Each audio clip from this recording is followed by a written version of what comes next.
his tryout, his entrance into New Japan Pro Wrestling. While throughout the lead to Tetsuya Naito and SANADA at Wrestle Kingdom 18 for the IWGP World Heavyweight Championship, we talked a lot about Tetsuya Naito and SANADA trying out in the same camp, so to speak, to get into the Noge Dojo. We know that Naito made it into the dojo, SANADA did not. One thing that we forgot to mention during that is that YOSHI-HASHI was also a part of that camp. He considers this matchup coming up in round 2 between himself and SANADA as between the two men who were never supposed to make it in the first place. Well, let's have a think about this. Let's look at SANADA's reputation. Let's look at, nice, that's a great start. YOSHI-HASHI's got some work to do. In his own, you're right, he probably can hold, but he hasn't had any permanent gold around his waist. He struggles to hold the tag titles at this stage. Former IWGP Tag Team Champion is YOSHI-HASHI. The current IWGP Tag Team Champions, though, Chase Owens and KENTA going to work, looking to do a number on the former. Now, this is a good opportunity here for YOSHI-HASHI and Hirooki Goto to be in this matchup. Potential victory could lead to a future challenge of the IWGP Tag Team Champions. It's something you're always going to be aware of, no matter what type of match you're in. Great tag team action. Back inside the ring is David Finlay. YOSHI-HASHI meeting in the middle, right on the lion mark, and Tomohiro Ishii takes Finlay down. Bomaye. And now we're going to break down already. Get Finlay away from me. Finlay's knocking around barricades here at ringside.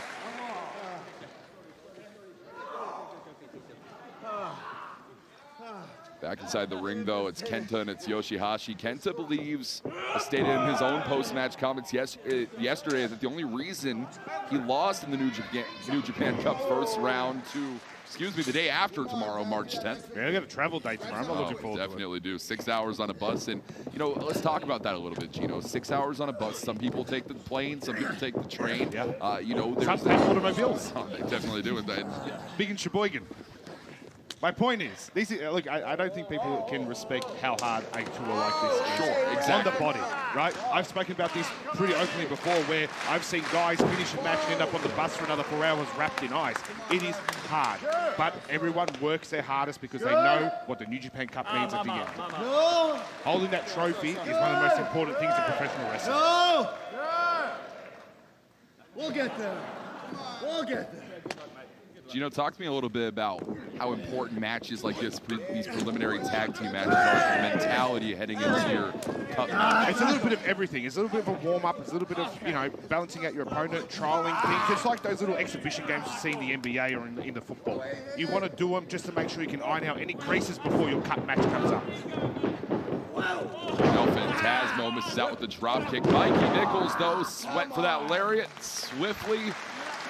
Missed at the end. El Phantasmo yesterday in his post-match comments said that he believes their loss in six-man tag team competition is because they need to stop tagging in Jota. Yeah, right. Okay, that's that's not bad. I'll pay that because it is true. Sometimes there is, I wouldn't say the weakest link in the team, but there is that one person that's going to cost you your windfall. Well, admittedly, El Phantasmo and Hikuleo said this when Jota was not around. That's smart. That's probably the best thing they could have done. Potentially so. And I think that's what makes Team DK so strong. They don't really have that weak link in that team. You can mix anyone in a tag, and all of a sudden you've got a great, strong team that you don't have to worry about the other guy. And most of the time people talk about the tag team of TMDK being Shane Haste and Mikey Nicholls. But Zack Sabre Jr. is proving right here. This is in post-match comments. Sho believed he had the IWGP Junior Heavyweight Championship in the backpack, which he stole from Yo in the middle of their multi-man tag team competition yesterday. But instead, it was actually the gear from his Roppongi 3K days. Who wants that? No. Well, Sho definitely didn't, and he felt so disrespected. Thought he was going to be taking the rest of this tour off, which it seems he is, off the ropes, and 3 men send 3 others down. Well documented the history of Roppongi 3K, Sho and Yo.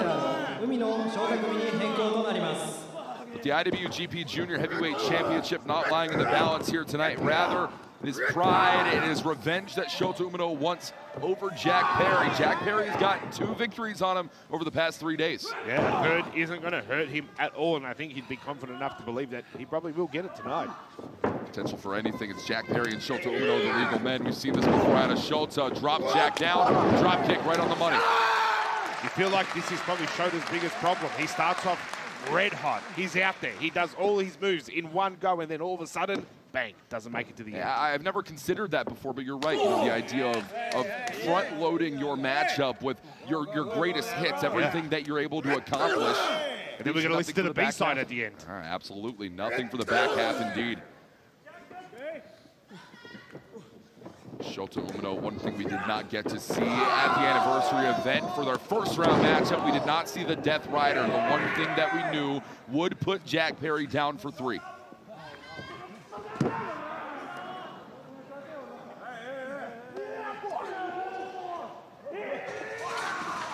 Other members of House of Torture preparing for their different New Japan Cup matches. Evil has a bye into the second round. We're going to find out who faces off against Elbow. How dare you? You're trying to get me fired. Kanemaru to the outside. Here's DOUKI, and Ren Narita meets in with everything but the kitchen sink. Smart wrestling by House of Torture. They could see DOUKI was getting momentum. They cut it off, and now they're back in charge.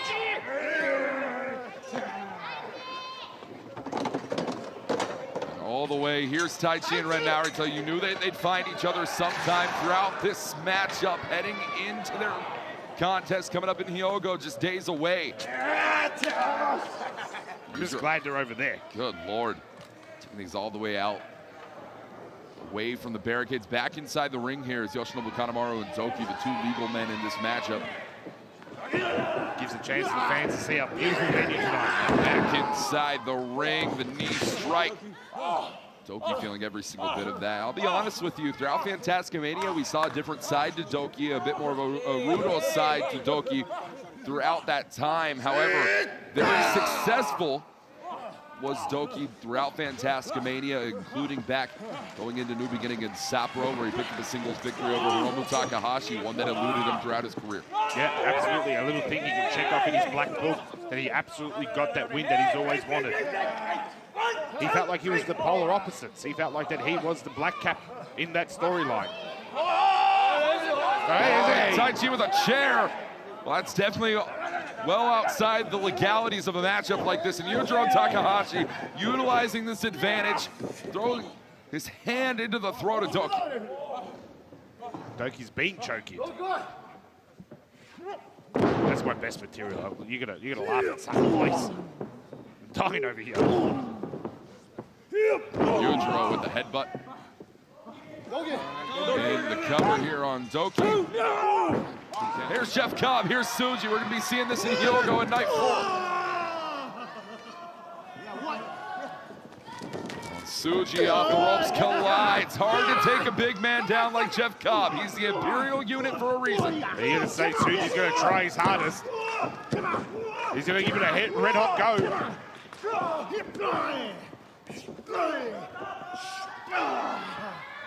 Come on, Jeff. Cobb sent Tsuji off the ropes. Oh, Tsuji! It's that excursion to Mexico paying dividends here.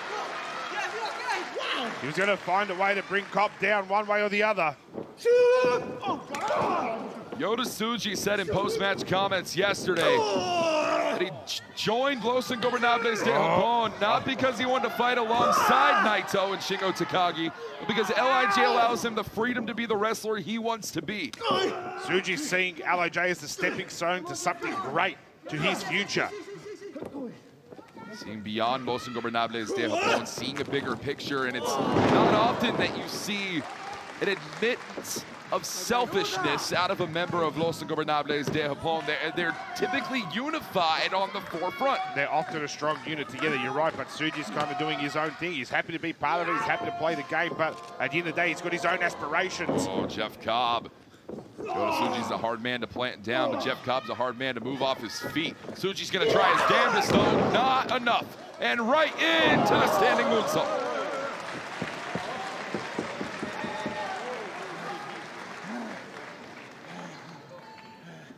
Come on, Tsuji.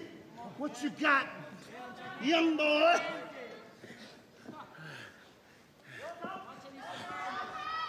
Here we go. Jeff Cobb has Yota Tsuji up on the shoulder. Could be the scene that we see tomorrow in Hyogo. Early days as a professional athlete to develop that fiery spirit, the fighting spirit known in New Japan. You were just so shocked to be there in the first place. You have such tunnel vision that you just want to get it done.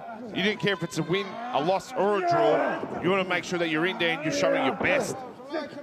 It would be nice to see a little bit of spice from Boltin Oleg, but I don't think he needs it.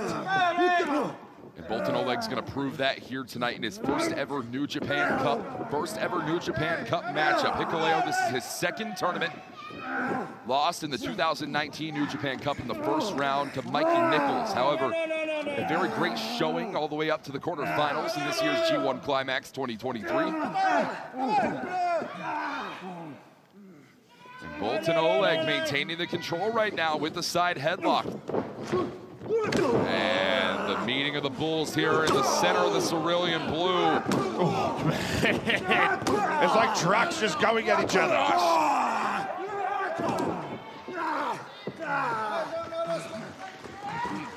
And Boltin Oleg sent right off the ropes. Hikuleo, we've seen this in the past. Can Oleg overcome?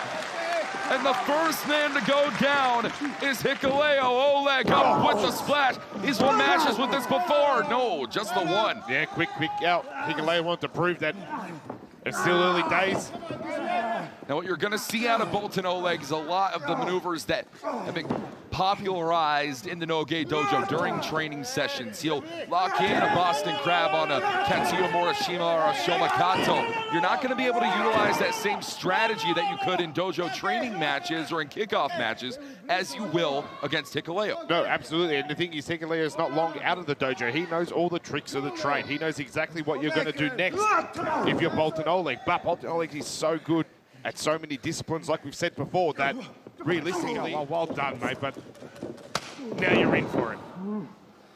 Gabe Kidd took to his post-match comments yesterday, used his final words ahead of this matchup to question critics online who say New Japan is dead, New Japan is dying because of an exodus via Kazuchika Okada, Will Ospreay, and Tama Tonga.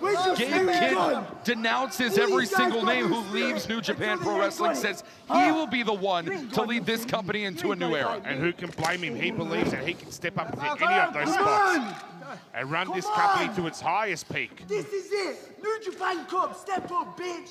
Come on. Yeah, Callum Newman's welcoming now. I don't know if this is something I'd be doing if I'm Newman. You don't want to anger a war dog. And now he's just punishing Newman. I mean, Newman's showing every bit of spirit that he has, but at what point, do you borderline on insanity? At this point, you're repeating the same process. Cover here. No. And getting the same result, and that is the definition of insanity. But again, we always say maybe Callum Newman knows something we don't, because he's still in this, he's still alive, and anything can happen. There is no time limit. Right about that. The winner of this matchup will go on night 6. Hold on, Callum Newman. Callum Newman nearly stole one there. Oh, smart. And just like that, at the flip of a dime, things are able to change on their head. Newman on his head. He had to do something to give himself time. And that's what he's got right now. The winner of this match will go on night 6 to face the winner of our main event, still to come in a matter of moments, Shingo Takagi and Yuya Uemura in Okayama.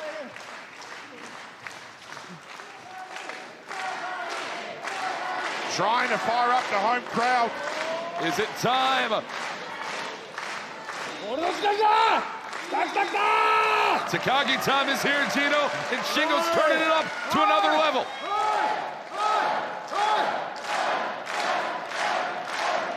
A flex for good measure, but has he taken too long? Has he left it too late to capitalize from that superplex? He very well might have. We're gonna have to find out here. He's got the wrist clutch. Hold on. Shingo's done this many times before, but Yuya Uemura right into the full Nelson,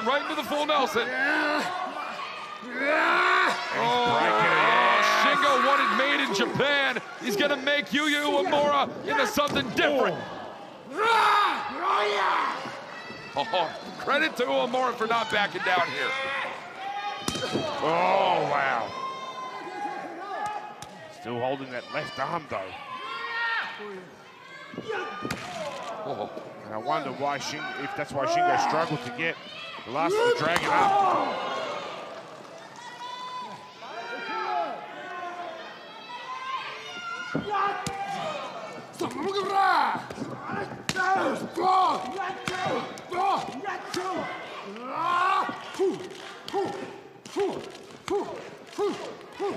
Fast, furious Yeah, forwards. Yuya's not laying any shots in now. It's all Shingo. Oh. But Shingo.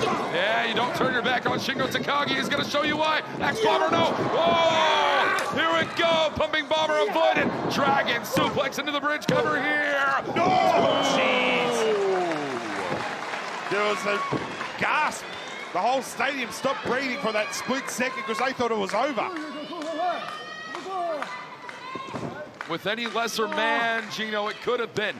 Yuya Uemura could be moving on to the second round right now, but Shingo Takagi is no lesser man. We've seen it time and time again. Shingo could overcome this right now. That's what makes Shingo so great.